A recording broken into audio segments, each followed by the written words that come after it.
Lycée Watford. Une équipe d'étudiants va se pencher sur le rôle du recyclage durant les Jeux Olympiques de Londres 2012. Le fleuron est le stade principal, qui fait de Londres 2012 les JO les plus verts et durables de l'histoire. Pouvez-vous nous aider à fabriquer un objet recyclé? Si on utilise ce bois provenant de sites en démolition de Londres, quels sont les bénéfices au niveau énergétique? Pour ces étudiants, c'est l'aspect le plus important du message des JO. Être plus durable en recyclant et économiser l'énergie en réutilisant. Quelles leçons tirer des JO pour rendre leur mode de vie plus durable? Pourront-ils créer leurs propres produits recyclés pour l'installer dans le parc olympique et participer ainsi au succès des Jeux verts?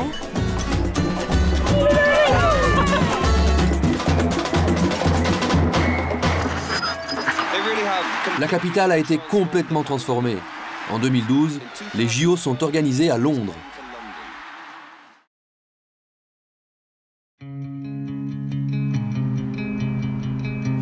Il y a un iPad et des canettes.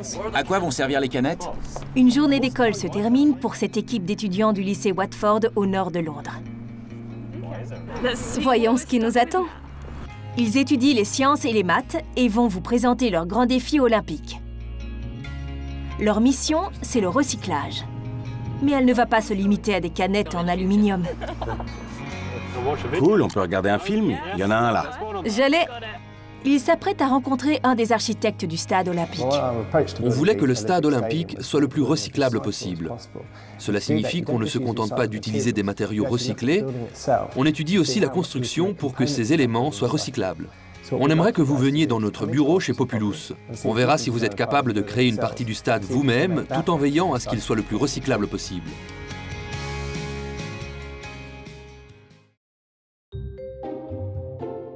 L'équipe se rend chez Populous, le bureau d'architecte qui a conçu le stade olympique de Londres. Ces supports qui soutiennent le toit sont-ils faits de matériaux recyclables? C'est pour cela qu'il est vert? La structure de compression est faite de tuyaux à gaz en acier tubulaire. Ensuite, on utilise des éléments destinés à différents bâtiments ou différentes tâches et on les intègre dans le stade. Que contiennent les installations et pourquoi sont-elles durables? S'il avait fallu construire ces installations dans le stade, cela aurait ajouté beaucoup de poids et le stade aurait dû être nettement plus grand. C'est pour cela qu'on a créé ces installations, pour les utiliser pendant les Jeux. Quand le stade doit accueillir 80 000 personnes, les installations sont là. Ensuite, quand on réduit la taille du stade, eh bien, les installations disparaissent et la taille et l'échelle du stade diminuent. On peut déplacer ces installations et les installer dans tout le pays. Elles seront une sorte de souvenir des JO. Très bien, les amis. Une partie d'entre vous va avoir pour projet de créer leur propre version d'une installation dans notre logiciel de KAO. Et l'autre moitié va devoir construire du mobilier urbain complètement recyclable qui sera utilisé autour du stade.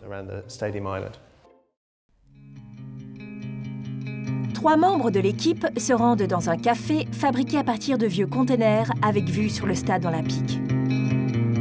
Ils vont rencontrer Rick Ravin qui a créé Furniture on the Street. Salut, je suis Rick Ravin. Que puis-je faire pour vous? Nous sortons d'un bureau d'architecture où on a découvert que les JO seraient des jeux durables. Pourriez-vous nous aider à créer un objet recyclé? D'accord. Rick et l'équipe regardent les bancs recyclés que Rick a construits pour le ViewTube. Ce qui est génial, c'est que vous ne trouverez rien de ressemblant dans aucune autre rue de Londres. Nous revoilà chez Populous, où les 3 autres membres de l'équipe développent des idées durables plus high-tech. À quoi pourraient servir ces installations? On pensait les envoyer dans tout le pays pour qu'elles soient installées dans les écoles ou les centres sportifs. Inspirées, les équipes se réunissent avec Rick et un de leurs profs de maths. Il est temps de se concentrer sur la question de l'économie d'énergie.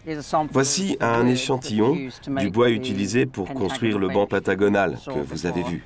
Si on récupère le bois provenant de sites en démolition de Londres, quels sont les bénéfices au niveau énergétique? On coupe moins d'arbres. Ça favorise l'absorption du dioxyde de carbone et donc diminue les changements climatiques dus au CO2. Bien vu, oui, bien vu. Il y a aussi le coût pour importer le bois de là où il vient. Donc, utiliser ce type de bois, qu'on a récupéré pour construire le mobilier que vous allez créer, permet d'économiser beaucoup d'énergie. Réfléchissons à la quantité d'énergie que vous pouvez économiser si on recycle quelque chose de réel. Cette canette, par exemple. 15 kWh donne 1 kg d'aluminium. Il faut combien de grammes d'aluminium pour une canette? 15 grammes. Voyons combien d'énergie est nécessaire pour faire une nouvelle canette avec de l'aluminium recyclé. Je pense que c'est 5% de la quantité d'énergie requise. Cela veut dire que si toutes les écoles secondaires du Royaume-Uni recyclaient toutes leurs canettes d'aluminium pendant 1 an, cela permettrait d'économiser 10 millions d'euros d'électricité. C'est juste?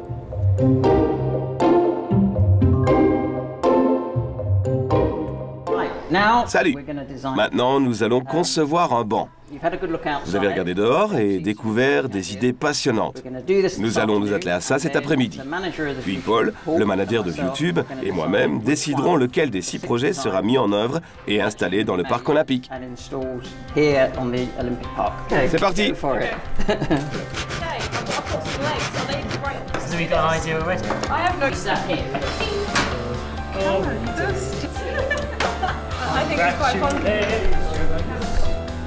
Le métal que tu as plié dans le ressort, et ensuite tu le mets dans le dossier.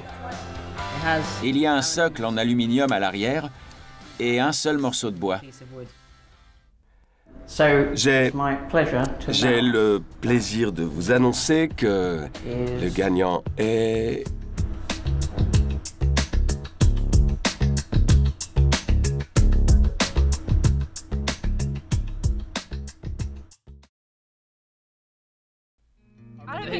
Je ne trouve pas que Callum aurait dû gagner. On dirait un serre-livre. Il y aura des oiseaux dessus en permanence. Il était supposé le fabriquer en bois recyclé et celui de Callum l'était. C'était aussi supposé être un banc. Rick a ramené l'équipe au YouTube pour expliquer où il a récupéré le bois pour fabriquer le banc de Callum et pour que l'équipe se mette d'accord sur l'important choix de la couleur. Hi guys. Salut les gars! Salut! Salut! Ça roule? Je vous montre où nous sommes allés. Le bois vient d'une ancienne usine à allumettes. Et ce bois traînait là depuis 50 ans. Au niveau de la couleur, pour vous donner de l'inspiration...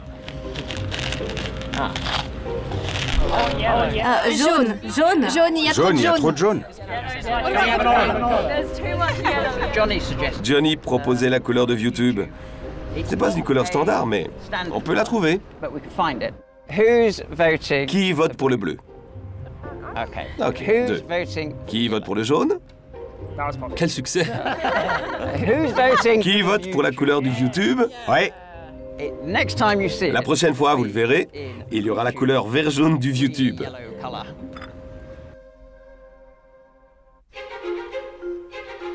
Deux semaines plus tard, Rick n'a que 2 heures pour réceptionner et installer le banc avant de le présenter à l'équipe de Watford.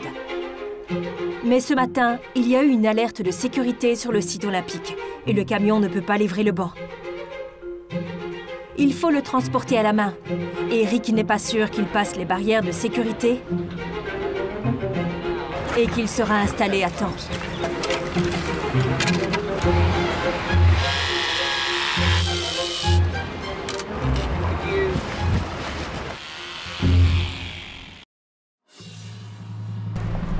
C'est excitant, non?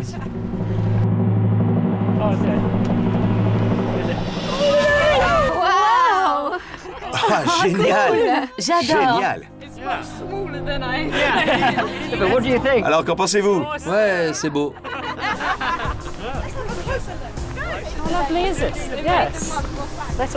Allez, on s'assoit.